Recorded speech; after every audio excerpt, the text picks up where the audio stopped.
know you guys have a bit more stories you want to dive into, so if you would like to tell us more. This is a resident historian to my right here, Dr. Chuck Tyler. He wrote 2 books so far, and he's too modest to say that he wrote 2 books, but I can say that he wrote 2 books. And one of them is Youth in the Center of My Heart, and the other one is Blessed the Hard Way. And so I just have to tell a quick story, and then I'll get out of the way, and that's what Mr. Tyler shared. So he initially called this book a manuscript. So Chuck is like connoisseur of information, and so when I would go to Chuck's house, he'd have like thousands of newspaper clippings, and I'm not exaggerating. And so he had all these newspaper clippings, and he put a scrapbook together, and he says, "Yeah, I'm writing this manuscript, and I'm going to need some help." I was, under Chief Polzing, I was kind of like the resident tech support guy. Chief Polzing had all these really grand ideas, and I knew PowerPoint, which is the precursor to Canva. So at any rate, so Chuck comes to me, "Yeah, I'm going to need JR, I'm going to need you to help me. I want to upload all this stuff." So I go to his house, and he's got all these photo albums with all these newspaper clippings, and half of them are tarnished and yellow. He says, "Yeah, I want to upload this." I was like, "Nah, it doesn't work like that, Chuck. We can't upload it. First we have to scan it. Then we have to put it into Photoshop to clean it all up, and then we have to rotate it so that it's square, and so it took literally like about 2 years to digitize all of these images that are in this book. But in the process of doing that, Chuck literally had sign-up sheets for marches that were going to take place because there were no community centers. It's just the history that's in this book. I was forced to read it because I had to scan these articles. But it's just nothing short of amazing what this man went through. And much like what you were talking about, Sergeant Foster was talking about John Dias, I never knew that story about somebody telling him that he would never amount to anything. And because he didn't wear that, it may have been inside him, but it wasn't outside of him. He was very humble, and you would never think that, he was harboring that information. Chuck's the same way. Chuck doesn't look like what he's been through. Sometimes if you've been through a lot through the civil rights movement, you get beat down and but it energized people like this, and it energized John, clearly. And so, with that, Chuck, you can just take some time to share a little more. It's more than all scanning. You put some words to the pictures that matter. Yeah, well, I think about what my father told me before he passed away when I was growing up in Carroll, Illinois. And we went through a lot. He told me, he said, "Son, no matter what you go through, you have always love, forgive, and move on." And that's been what I've been doing. I got blessed as a result of that.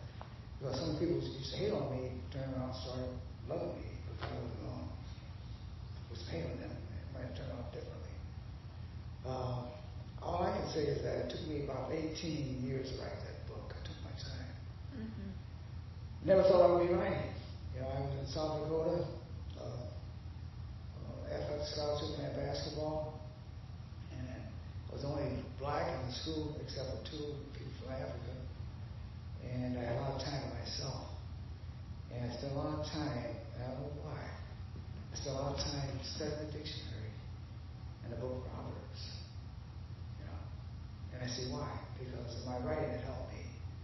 Because I was able to write and spell in the dictionary, and also the book of Proverbs helped me to understand about King Solomon, what he went through, and all the wisdom that he had. And that's why I decided to write a book, mainly for young people. I see what they're going through. My call is to inspire and save young people based on my experience, share my experience with them. And when I was at the Racine Street Center, I didn't give a lot of speeches and talks, but I got to know them individually, one-on-one. Got to, and that way I would listen, and I would kind of conversation, I would always look at ways to give them hope, no matter what they said to me. So I got to know all 300 or 400 young people one-on-one. Until this day, they come back and thank me for that kind of one-on-one issues that we had. But out of that, we were able to come together and to seek better opportunities for ourselves as far as community centers. And we were able to, I think I said earlier, demonstrate march. I put my job in, there were times when the mayor wanted to fire me as a result of being out on the streets with young people. But it didn't happen because they knew that if they messed with me, they would have to mess with 400 young people. So that was my check and balance. Wasn't planned that way, but so it worked out. But as a result, we did come up with new community centers. Dr. Ryan's community center, and also Dr. King Community Center.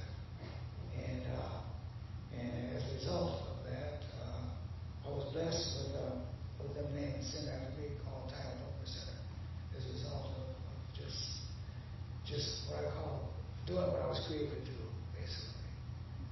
And that's kind of a long story short. Wonderful. Do you want to add anything to that, like anybody? I don't like to really talk about myself. It's like. But we do. Okay. Yeah. I connect so well with these two gentlemen spiritually. The trust we have for one another, the things that we've gone through. You can when you have spiritual connection with people, then you can just share your thoughts and look at ways to make life better. And I have that with these two gentlemen right here next to me. Mm-hmm. And I'm 89 years old, and I'm working on my third book. I think I need to write one more book about young people. And it's called Good Thoughts for the Inspiration of Young People. I want to leave them something. I have over 10,000 note cards that I've been taking since the last 3 years. That I'm going to turn those note cards into something like a book of Proverbs. Mm. For experiences I had with people by myself and what's going on. And so when I'm not here and going someplace else, at least they can have that. Like I rely a lot on the book of Proverbs. I want young people to rely a lot on my experiences that we're going through to try to get them to make it this world we live in. Mm-hmm. I think that's beautiful. Thank you. And I think a lot of people could use that right now. Yeah, me too. That's it. Yeah. Mm-hmm. Yeah. Since you were so involved in the civil rights movement in the 60s and 70s, how has that changed with what we're seeing now, with how people are demonstrating and voicing and all that? It's going to, the key is that you never give up the struggle. There's no progress in the struggle. And I think what happened to us, we didn't maintain the struggles like we should have. And so when you don't maintain the struggle, you lose what you have. So we just got to come together and do, and do what's right. We got to step up, especially for the sake of young people. We got to, we have to challenge somebody. We have to challenge politicians. We have to speak up, and until they start speaking up for themselves. And eventually they're going to have to, because what we gain has been taken away. It's not. And I really think about young people because they're dealing with so many things in this world. What's going on, in the presidency, what's going on overseas, what's happening around them, basically. And if they don't, I have to keep it spiritual. I hope you don't mind. I don't mind. Okay. They're going to have to have kinship with God, what I call the spiritual discernment, so they can see what's going around them and do something about it. You know, I can do all I can, but they have to save themselves, basically. And I do all I can to get them to establish that relationship with God so that they can make it in this world. You know, and the beautiful thing about it is I'd rather live in America than someplace else. Because when I see what's happening in other countries, what's going on, I'm blessed to be here. You know, we're just trying to make it better. That's all. Yeah, that's beautiful.